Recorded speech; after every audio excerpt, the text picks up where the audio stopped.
قمة جديدة متعادلة بين الأهلي والزمالك وهي القمة 129. يمكن المباراة النهارده بغت علينا شوية على مستوى الأداء الفني، فما شفناش ماتش كبير النهارده من الفرقتين زي اللي احنا كنا مستنيينه. وحتى على مستوى الإثارة غابت علينا وما ظهرتناش غير في آخر تلت ساعة، يمكن بعد الهدف الأول اللي أحرزه الأهلي عن طريق الملك أشرف بن شرقي. وهنا لازم احيي اسكواد الزمالك وفرقه الزمالك الحاليه اللي عامله توازن مع الاهلي برغم الفرق بقى في الاسكواد وفي الغيابات، وحتى على مستوى الاستقرار الفتره اللي فاتت. كان في اجيال الزمالك اللي فاتت لو في فرق بينها وبين الاهلي على مستوى الاداء الفني بنشوف الاهلي بيكسب بمنتهى السهوله، انما الجيل ده تحديدا عنده جرينتا وعنده روح وقادر يعمل التوازن. الروح ده قادره تعمل التوازن بينها وبين الاهلي حتى لو في فروقات فنيه. ويمكن خير دليل هو السوبر الافريقي اللي قدرت لعيبه الزمالك تحققه بعد ما كل الناس كانت مرشحه الاهلي وبمنتهى السهوله ان هو يكسب.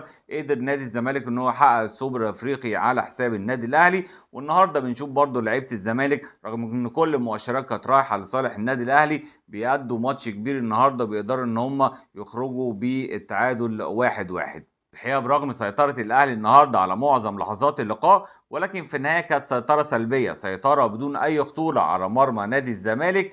ويمكن كان بيعيب الاهلي النهارده البطء الشديد في تحضير الهجمه وعدم تحرك لعيبته ومهاجميه بدون كره، وده سهل كتير على دفاعات نادي الزمالك النهارده. يمكن الوحيد اللي كان بيحاول بمهاراته الفرديه ان هو يكسر دفاعات الزمالك كان امام عاشور، وعمل كده في الدقيقه 16 في الكره اللي خدها بمهاره فرديه، قدر ان هو يعدي من دفاعات نادي الزمالك ويسدد تسديده صاروخيه ولكن ارتدت من عارضه محمد عواد. دي الكره الوحيده اللي في الشوط الاول الاهلي شكل بيها خطوره، وكانت نتيجه مهاره فرديه زي ما قلنا من امام عاشور مش نتيجه لعب جماعي. اما على مستوى بقى خطه اللعب ومارسيل كولر النهارده بدأ بطريقه المعتاده 4-2-3-1 بدون اي مفاجآت في التشكيل. يمكن كان بعض جماهير الاهلي مستنيه بقى مفاجآت من مارسيل كولر زي الدفع بالوافد الجديد اشرف بن شرقي او الدفع بوسام ابو علي اللي ممكن يفاجئ بيه دفاعات نادي الزمالك النهارده. ولكن بحب اقول لهم انتوا كده ما تعرفوش مارسيل كولر. يعني مارسيل كولر مدرب نمطي ما بيحبش المفاجآت، مش مدرسته خالص موضوع المفاجآت ده. كمان هو نمطي في التغييرات، هتلاقيه بيغير في الدقيقه 60 او 70، ما بيغيرش نظامه. فهنشوف النهارده ان هو بدأ بجرديشار على مستوى رأس الحربة، وراه بقى محمد عبد الله وامام عاشور وحسين الشحات. وهنا لازم احيي مارسيل كولر تحيه كبيره على اصراره واعتماده على الناشئ محمد عبد الله اللي بيأدي اداء كبير جدا، وشفناه في اخر ماتش في الدوري 3 اسيستات وحاجه عظيمه بصراحه. فان هو يصر عليه وان هو يكمل بيه النهارده ثقه كبيره من مارسيل كولر. والحقيقه مش اي مدرب يعمل كده، يعني في مدربات يقول لك بقى، في مدربين يقول لك الماتشات الكبيره ليها ناسها، ولكن هو واثق في اللعيب واللعيب بصراحه قد الثقه وبيأدي اداء قوي جدا، ففعلا يستاهل انه يلعب اساسي حتى في ماتش كبير زي نادي الزمالك النهارده. ويمكن شفت انا شريف عبد الفضيل مدرب قطاع الناشئين في النادي الاهلي وهو بيتكلم بقى على تجربته مع محمد عبد الله، وان هو لما جه مسك قطاع الناشئين في النادي الاهلي كان اللي قبليه عامل تقرير ان محمد عبد الله ده لا يصلح وان هو لازم يمشي من النادي الاهلي، وكان ساعتها مدرب اللي قبله بيلعبه باك شمال. جه شريف عبد الفضيل بقى نزل اللعيبه التمرين، اعجب طبعا بلمسات محمد عبد الله ومهاراته اللي باينه حتى من اقل اللمسات. قال له يا ابني تعالى هنا، ايه اللي لعبك باك شمال؟ قال له يا كابتن المدرب اللي قبلك كان بيلعبني باك شمال. خدوا لعبه وسط ملعب ولعبه جناح ولعبه رقم 10 وادى اداء قوي جدا وايده في النادي الاهلي. عشان كده لازم بنقول ان لازم الانديه تهتم بقطاعات الناشئين وتجيب احسن المدربين لقطاعات الناشئين، مش العكس. ما تجيبش احسن مدربين فوق وما اهتمش بقطاع الناشئين، لا، قطاع الناشئين ده هو اللي بيفرغ لك لعيبه كبيره، هو اللي بيوفر عليك الملايين. دلوقتي اللعيبه بملايين، فان انت يبقى عندك قطاع ناشئين قوي يطلع لك لعيبه زي محمد عبد الله كده جواهر. انت محمد عبد الله ده لو في اي نادي وهتيجي تشتريه دلوقتي يقول لك 50 و60 مليون جنيه، فتخيل انت قطاع ناشئينك موفر لك لعيب بالكواليتي ده، وفر عليك مبالغ ضخمه ممكن تدفعها لاي نادي بره. والدليل على نمطيه مارسيل كولر اللي ممكن تضيع عليك لقاءات كبيره زي مثلا لقاء النهارده هو التغييرين اللي عملهم النهارده في اخر اللقاء لما نزل وسام ابو علي وكريم الدبيس وطلع جراديشار وحسين الشحات. يعني كان ممكن جدا ان هو ينزل وسام ابو علي مكان حسين الشحات ويجيب بقى جراديشار بدل ما يطلعه، وهو كان متالق النهارده وكان مأدي اداء كبير، تلعبه جناح يمين وتستفيد بنقطه القوه اللي عنده، خصوصا ان شفناه النهارده من ناحيه اليمين دي عمل اسيست اكتر من رائع لاشرف بن شرقي، وعمل له عرضيه بالمقاس وبالسنتيمتر، وعمل اختها في الشوط الاول لحسين الشحات. ويمكن تباطؤ حسين الشحات انه يروح للكوره وسرعه رد فعل محمد عواد خلت محمد عواد يطلع ياخدها قبل حسين الشحات، فكان ممكن العب وسام ابو علي ولاعب جراديشار جناح يمين واستغل نقطه قوته في ان هو يرسل عرضيات متقنه لوسام ابو علي، ولكن هو اختار مين يلعب في المكان ده؟ اختار كريم الدبيس، عشان كريم الدبيس طبعا اقوى دفاعيا من جراديشار واقوى دفاعيا كمان من امام عاشور لو حطه في الجزئيه دي، فبالتالي هو بيفكر في الجناح اللي لعبه ان هو ازاي يرتد ويعمل واجباته الدفاعيه. فبالتالي الاداء ده والتفكير ده ساعات بيضيع عليك مباريات وساعات بيضيع عليك فرص كان ممكن تأدي ان انت تكسب وتأدي اداء احسن من كده. وعلى مستوى لعيبه الاهلي اللي لمعت النهارده في اللقاء ما كانوش كتير، يمكن امام عاشور شويه في الشوط الاول بانطلاقاته ومهارته الفرديه قدر انه يعمل ازعاج لدفاعات نادي الزمالك، وزي ما قلنا اخطر كره للاهلي كانت في الشوط الاول كانت باقدام امام عاشور. كمان جراديشار اللي قدر يتألق النهارده ويعمل اسيست الهدف الاول بالمقاس لاشرف بن شرقي، وعمل زي ما قلنا كرة اختها للشوط الاول لحسين الشحات، ولكن ما عرفش حسين يستغلها، ولكن جراديشار لاعب بكواليتي عالي، يعني استلامه وتسليمه للكرة استلام اوروبي، لاعب مهارته معقوله جدا بالنسبه لراس حربه، بيلعب براسه كويس وبيفكرني كده بستايله بمحمد شريف شويه، ولكن هنشوف بقى من خلال الماتشات الجايه هل الفينش بتاعه يتفوق على محمد شريف ولا هيبقى بنفس المستوى. نروح بقى للملك اشرف بن شرقي اللي فرح جماهير الاهلي النهارده مع اول لقاء ليه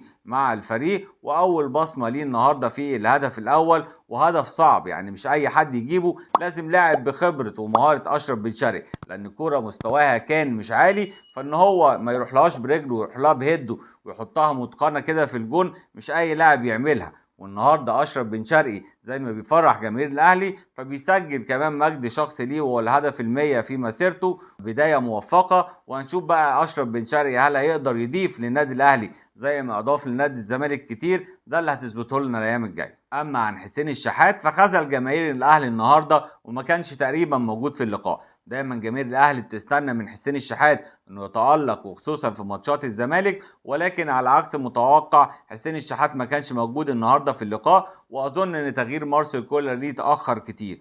ولكن كمان على مستوى خط الدفاع شفنا شوية عدم انسجام بين أشرف داري وبين رامي ربيعة وراهم محمد الشناوي، وعدم الانسجام ده ظهر بطريقة واضحة جدا في هدف التعادل لنادي الزمالك. فنشوف ان بعد ما عمر جابر عمل الكرة عرضية كان ممكن اشرف داري بمنتهى السهولة يحط رجله الشمال ويشتت الكرة، ولكن هو اعتمد على محمد الشناوي يطلع يمسكها، ومحمد الشناوي اعتقد برضو ان هو استنى اشرف داري يشتتها، ولما ما شتتهاش نزل يحاول عليها ويعمل التراي عليها، ولكن كانت متأخرة وفي الاخر عدت لبنتايك اللي مستني وحطها طبعا بمنتهى السهولة وسجل هدف التعادل نادي الزمالك.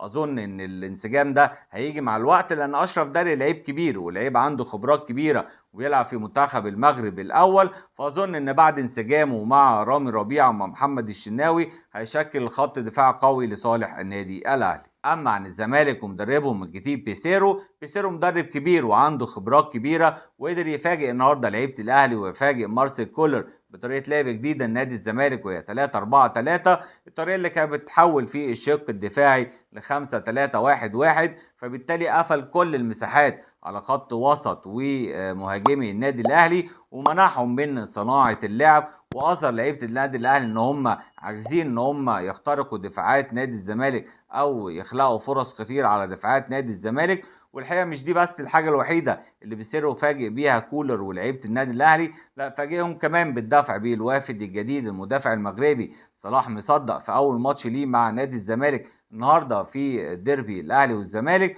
والحقيقه اللاعب ما كدبش خبره وعمل اداء كبير ويكافئ بسيره على ثقته فيه وعلى اعتماده عليه، وده يدل انه لاعب كبير وعقليته كبيره ان انت تلعب اول ماتش ليك مع الزمالك في ديربي قدام الاهلي وتأدي الاداء ده، دي عقليه لاعب كبير. والحقيقه محترفين نادي الزمالك النهارده كان ليهم تأثير كبير في اللقاء، مش بس صلاح مصدق اللي تألق، كمان بنتايك الظهير الايسر واللي كان بيلعب النهارده يعتبر جناح عمل ماتش كبير النهارده وعمل مستوى كبير سواء على المستوى الدفاعي او على مستوى الهجوم، واستحق بجداره جائزه افضل لاعب في اللقاء. بيسيرو النهارده تفوق في اكتر من جزئيه، كان اولها طريقه اللعب اللي اختارها النادي الزمالك وهي 3-4-3 اللي ادت حريه هجوميه للجناحين اللي كانوا النهارده عمر جابر وبنتايك. ليه بتديهم حريه هجوميه؟ لان بيبقى فيه ثلاثي دفاعي ورا ظهرهم مغطي ظهرهم، فبالتالي بيزيدوا وهم مطمنين. وشفنا التأثير ده بوضوح في هدف الزمالك الوحيد في اللقاء. فهنشوف ان في منطقة جزاء الاهلي كان الاتنين موجودين، عمر جابر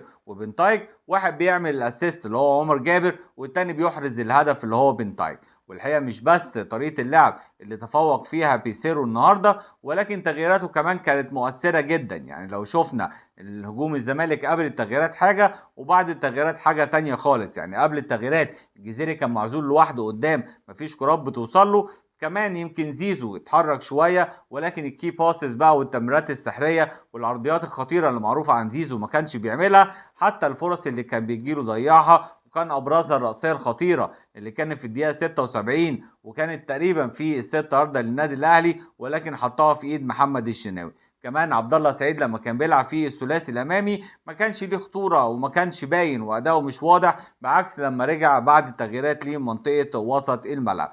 تغييرات نادي الزمالك النهارده كان ليها تأثير كبير لما نزل ناصر منسي ومصطفى شلبي. مصطفى شلبي احيا الجبهه الشمال لنادي الزمالك، وقدر مع بنتايك انه يعملوا جبهه خطيره جدا، عمل خطوره على مرمى النادي الاهلي. كمان ناصر منسي اللي نزل وقدر انه يعمل بري اسيست ويستغل جسمه ويحضن بقى الكوره ضد احمد رضا وضد رامي ربيعه، ويعمل بري اسيست ليه عمر جابر اللي عملها اسيست جميله لبنتايك اللي حطها بسهوله داخل المرمى. وشفنا كمان عبد الله سعيد لما رجع في وسط الملعب جنب محمد شحاته قد ايه بقى عبد الله سعيد بيتالق، وقد ايه بيثبت لنا ان السن مجرد رقم. ومايسترو في وسط الملعب قدر ان هو يتحكم في رتم اللقاء، وقدر ان هو يعمل تمريراته السحريه لمهاجمي نادي الزمالك. وشفنا اداء كبير من عبد الله سعيد في اخر تلت ساعه. في النهاية القمة انتهت متعادلة بنتيجة 1-1 بين الأهلي والزمالك، وإن شاء الله الفترة الجاية نشوف ماتشات أفضل من الفريقين.